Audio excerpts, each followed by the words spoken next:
سيدي السلام عليك۔ بیت المقدس یا یروشلم یہودیوں، عیسائیوں اور مسلمانوں تینوں کے نزدیک مقدس شہر ہے۔ اسی شہر میں حضرت سلیمان علیہ السلام کا تعمیر کردہ معبد تھا۔ یہی شہر حضرت عیسیٰ علیہ السلام کی پیدائش کا مقام ہے اور یہی ان کی تبلیغ کا مرکز تھا۔ دوسری طرف مسجد الاقصیٰ مسلمانوں کا قبلہ اول ہے۔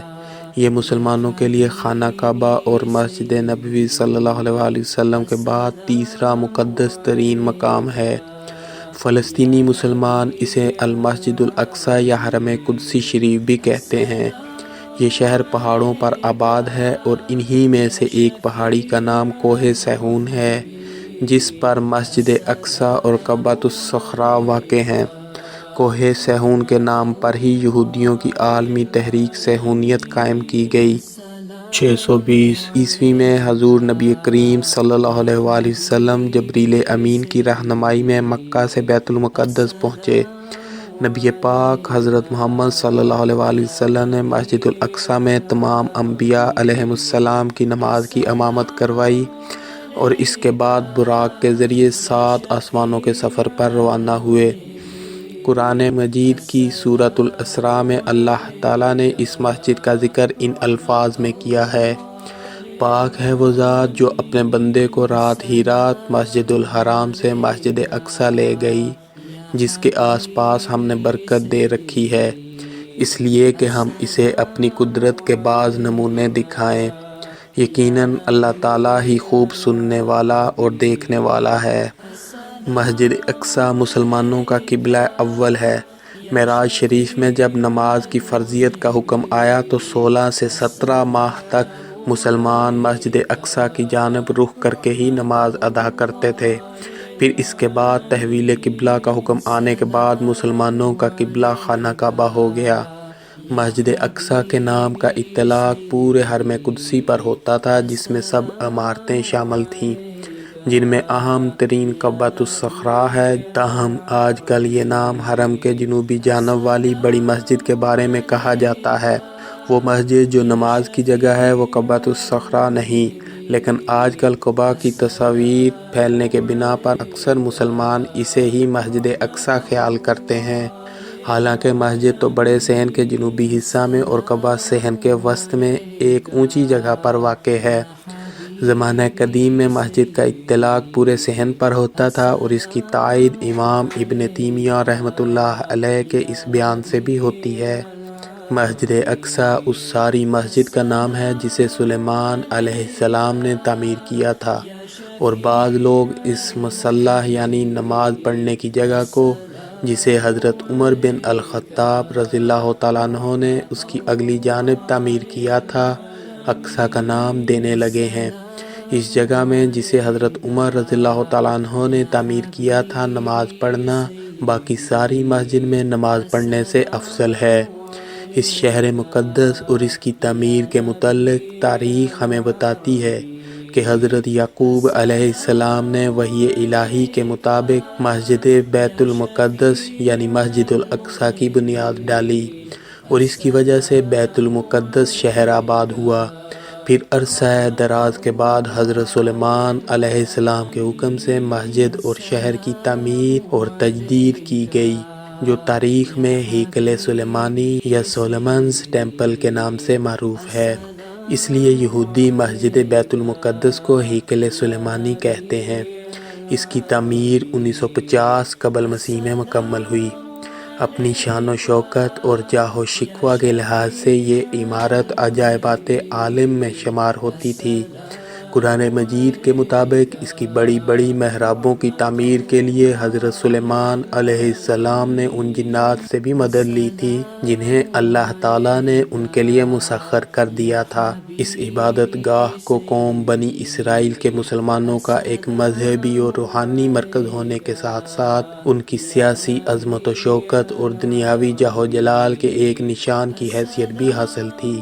تاہم اللہ تعالیٰ نے حضرت سلیمان علیہ السلام کی زبانی بنی اسرائیل کو یہ تنبیہ بھی اس عبادت گاہ کی تعمیر کے ساتھ ہی فرما دی تھی کہ اگر تم میری پیروی سے برگشتہ ہو جاؤ اور میرے احکام اور آئین کو جو میں نے تمہارے آگے رکھے ہیں نہ مانو، بلکہ جا کر اور معبودوں کی عبادت کرنے اور ان کو سجدہ کرنے لگو، تو میں اسرائیل کو اس ملک سے جو میں نے ان کو دیا ہے کاٹ ڈالوں گا، اور اس گھر کو جسے میں نے اپنے نام کے لیے مقدس کیا ہے اپنی نظر سے دور کر دوں گا، اور اسرائیل سب قوموں میں ضرب المثل اور انگشت نما ہوگا۔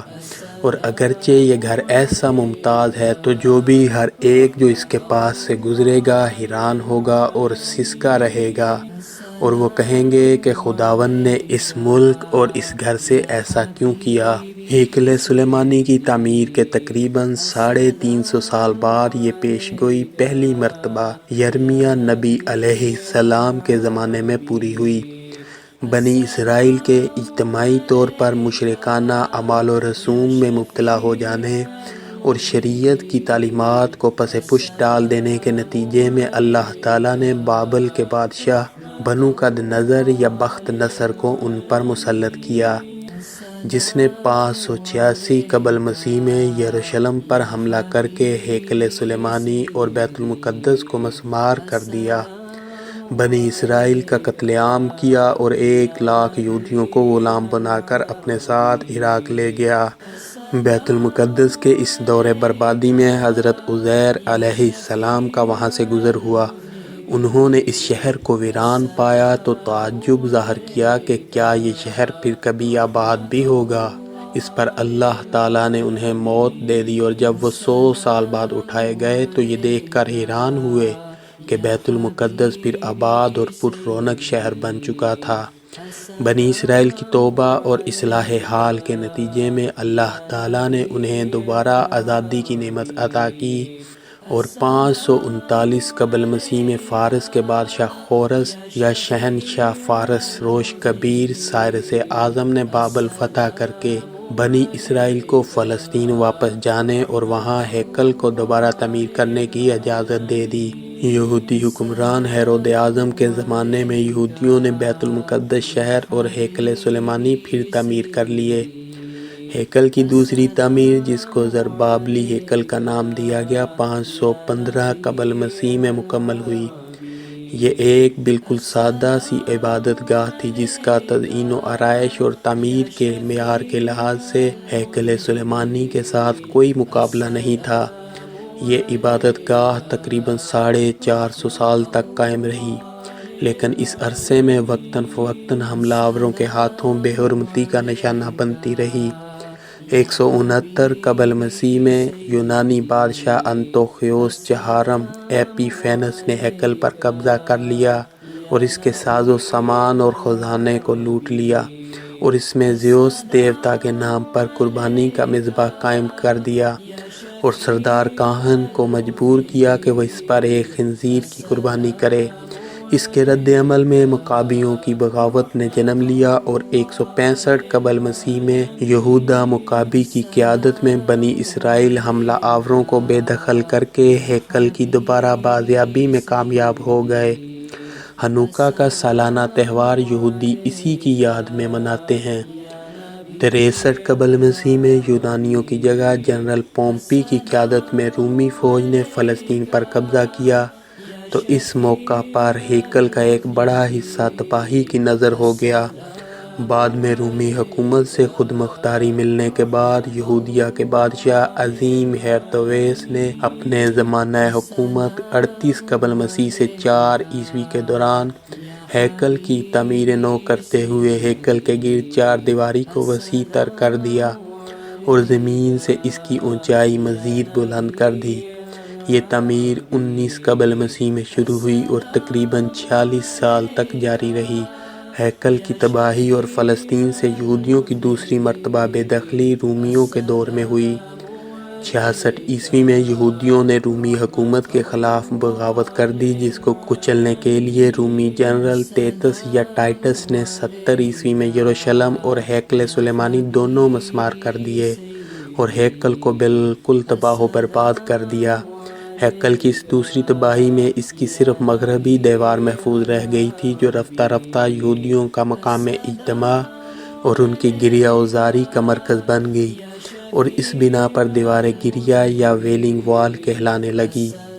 136 عیسوی میں رومی شہنشاہ ہیڈرین نے بیت المقدس یا یروشلم کو دوبارہ آباد کر کے اس کا نام ایلیا کیپیٹولینا رکھا اور ہیکل کی جگہ رومی دیوتا جوپیٹر کے نام پر ایک عالی شان معبد تعمیر کرا دیا۔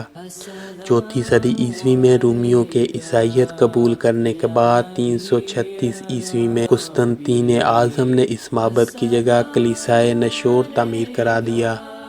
جب 638 عیسوی میں حضرت عمر فاروق رضی اللہ تعالیٰ عنہ کے دور میں مسلمانوں نے بیت المقدس فتح کیا تو اس موقع پر امیر المومنین حضرت عمر بن الخطاب رضی اللہ تعالیٰ عنہ صحابہ کرام رضوان اللہ تعالیٰ علیہم اجمعین کے ساتھ مسجد اقصی میں آئے۔ اس وقت ہیکل کے پتھر صخرہ بیت المقدس کے اوپر کوڑا کرکٹ پڑا ہوا تھا۔ سیدنا عمر فاروق رضی اللہ تعالیٰ عنہ نے صحابہ کرام رضوان اللہ تعالیٰ علیہم اجمعین کے ساتھ مل کر اس کو صاف کیا اور شہر سے روانگی کے وقت صخرہ اور براق باندھنے کی جگہ کے قریب مسجد تعمیر کرنے کا حکم دیا۔ بعد میں نماز پڑھنے کے لیے لکڑی کی ایک مستطیل مسجد تعمیر کی گئی۔ مسجد اقصی سے قریب ہونے کی وجہ سے یہی مسجد بعد میں مسجد الاقصی کہلائی، کیونکہ قرآن مجید کی سورہ بنی اسرائیل کے آغاز میں اس مقام کو مسجد اقصی کہا گیا ہے۔ 688 عیسوی میں اموی خلیفہ عبد الملک بن مروان نے صخرہ بیت المقدس کے اوپر ایک شاندار گنبد تعمیر کرا دیا جو قبۃ الصخرہ یا ڈوم آف راک کے نام سے معروف ہے۔ اس نے لکڑی کی مذکورہ سادہ مسجد کی تعمیر نو کر کے اس کے رقبہ کو مزید وسیع کر دیا اور خلیفہ ولید بن عبد الملک نے اس کی تعمیر اور تزئین و آرائش مکمل کی۔ عباسی خلیفہ ابو جعفر منصور نے بھی اس مسجد کی مرمت کرائی۔ 1096 عیسوی میں مغربی یورپ میں جنگوں کی ایک لہر اٹھی جس نے صلیبی جنگوں کا روپ دھار لیا۔ پوپ اربن دوم کے حکم پر عیسائی جنگجوؤں کا ایک لشکر یروشلم پر قبضے کے لیے روانہ ہوا، جس نے 1099 عیسوی میں بیت المقدس یا یروشلم پر قبضہ کر کے مسجد اقصی اور قبۃ الصخرہ کو اپنے تصرف میں لے لیا۔ پہلی صلیبی جنگ کے بعد جب عیسائیوں کا بیت المقدس پر قبضہ ہو گیا تو انہوں نے مسجد اقصی میں بہت رد و بدل کیا اور اس کا نام معبد سلیمان رکھا، نیز متعدد دیگر عمارتوں کا اضافہ کیا۔ انہوں نے مسجد کے اندر اور مسجد کے ساتھ ساتھ گرجا بھی بنا لیا۔ مسیحی فاتحین نے قبۃ الصخرہ کو کلیسا میں تبدیل کر کے اس کے قلص پر سونے کی ایک بڑی صلیب نصب کر دی، جبکہ قباء کے اندر مسیحی بزرگوں کی مورتیاں اور تصویریں آویزاں کر دی گئیں۔ صخرہ کے اوپر ایک قربان گاہ بنا دی گئی جسے انہوں نے ٹیمپلم ڈومینیکا جبکہ مسجد اقصی کو ٹیمپلم سولومونس کا نام دے دیا۔ 88 سال کے بعد 1187 عیسوی میں مسلمان صلاح الدین ایوبی رحمۃ اللہ علیہ کی قیادت میں بیت المقدس کو دوبارہ آزاد کروانے میں کامیاب ہو گئے اور مسجد اقصی کو مسجد کی حیثیت سے بحال کر کے قبۃ الصخرہ سے صلیب اتار دی گئی۔ 1967 کی عرب اسرائیل جنگ میں اسرائیل مشرقی یروشلم پر قبضہ کرنے میں کامیاب ہو گیا جس میں مسجد اقصی واقع ہے۔ تاہم مسجد الاقصی اور اس کے احاطے اور اس سے ملحق بعض عمارتوں کا کنٹرول یروشلم کے مسلم وقف کے پاس ہی رہا، جو ابھی تک اس کے جملہ امور کی دیکھ بھال کا ذمہ دار ہے۔ 21 اگست 1969 کے دن ایک آسٹریلوی یہودی ڈینس مائیکل روہان نے قبلہ اول کو آگ لگا دی، جس سے مسجد اقصی 3 گھنٹے تک آگ کی لپیٹ میں رہی۔ اس آگ کے نتیجے میں مسجد کی جنوب مشرقی جانب عین قبلہ کی طرف کا بڑا حصہ گر پڑا۔ محراب میں موجود منبر بھی نذر آتش ہو گیا جسے سلطان صلاح الدین ایوبی رحمۃ اللہ علیہ نے فتح بیت المقدس کے بعد نصب کیا تھا۔ سلطان صلاح الدین ایوبی رحمۃ اللہ علیہ نے قبلہ اول کی آزادی کے لیے تقریباً 16 جنگیں لڑیں اور ہر جنگ کے دوران وہ اس منبر کو اپنے ساتھ رکھتے تھے تاکہ فتح ہونے کے بعد اس کو مسجد میں نصب کریں۔ اس مختصر جائزے سے واضح ہے کہ تاریخی لحاظ سے مسجد اقصی کبھی بھی یہود کا قبلہ یا مقام حج یا ان کی نماز کے لیے ایک سمت قرار نہیں دی گئی۔ قرآن و سنت تو کیا کسی ایک اسرائیلی روایت سے بھی یہ ثابت نہیں کیا جا سکتا کہ بیت المقدس کو اللہ تعالیٰ نے یہود کا قبلہ مقرر کیا ہو۔ حق بات یہ ہے کہ حضرت آدم علیہ السلام سے لے کر حضرت محمد صلی اللہ علیہ وآلہ وسلم تک تمام انبیاء علیہ السلام کا قبلہ مسجد الحرام رہا ہے۔ تمام انبیاء علیہ السلام مسجد الحرام کی طرف رخ کر کے نماز ادا کرتے رہے ہیں اور یہیں آ کر فریضہ حج ادا کرتے رہے ہیں۔ شروع میں مسلمانوں کی آزمائش کے لیے اللہ تعالیٰ نے مسجد اقصیٰ کو ان کا قبلہ مقرر کیا، لیکن یہود و نصارہ کا مسجد اقصیٰ کو اپنا قبلہ قرار دینا اپنے ہی دین میں اختراع ہے، جبکہ مسجد الاقصیٰ کے ساتھ مسلمانوں کی وابستگی اور عقیدت معمولی نہیں ہے۔ یہ مقام انبیاء سابقہ کی ایک یادگار ہے جن پر ایمان اور جن کا احترام و تعظیم مسلمانوں کے اعتقاد کا جزو لا ینفک ہے۔ اس کے علاوہ مسلمانوں کے دعویٰ تولیت کو ایک عملی وجہ ترجیح حاصل ہے، اور وہ یہ کہ انہوں نے یہ عبادت گاہ نہ یہودیوں سے چھینی تھی اور نہ ہی ان کی پہلے سے موجود کسی عبادت گاہ کو ڈھا کر اس پر اپنی عبادت گاہ تعمیر کی تھی۔ سابقہ تمام تاریخی واقعات سے واضح ہوتا ہے کہ شہر بیت المقدس اور ہیکل سلیمانی اپنی تعمیر کے بعد بے شمار مرتبہ تخت و تاراج ہوا، اور یہود و نصارہ آج تک ایک بھی ثبوت اس بات کا فراہم نہیں کر سکے کہ مسجد الاقصیٰ اسی ہیکل سلیمانی کی جگہ پر تعمیر کی گئی ہو۔ مزید برآں اس وقت بھی مسلمان ہی اس کی تولیت کے ذمہ دار ہیں، اور یہ ذمہ داری وہ گزشتہ 13 صدیوں سے صلیبی دور کے استثناء کے ساتھ تسلسل کے ساتھ انجام دیتے چلے آ رہے ہیں۔ یہی وجہ ہے کہ بین الاقوامی سطح پر بھی اس کی تولیت کا حقدار مسلمانوں ہی کو تسلیم کیا گیا ہے، چنانچہ مسجد اقصیٰ یہودیوں کی نہیں بلکہ مسلمانوں کی عبادت گاہ ہے، اس لیے اس کی تولیت کا حق بھی مسلمانوں ہی کو حاصل ہے۔ السلام علیکہ یا حبیبی سیدی، السلام علیکہ یا نبی العربی، السلام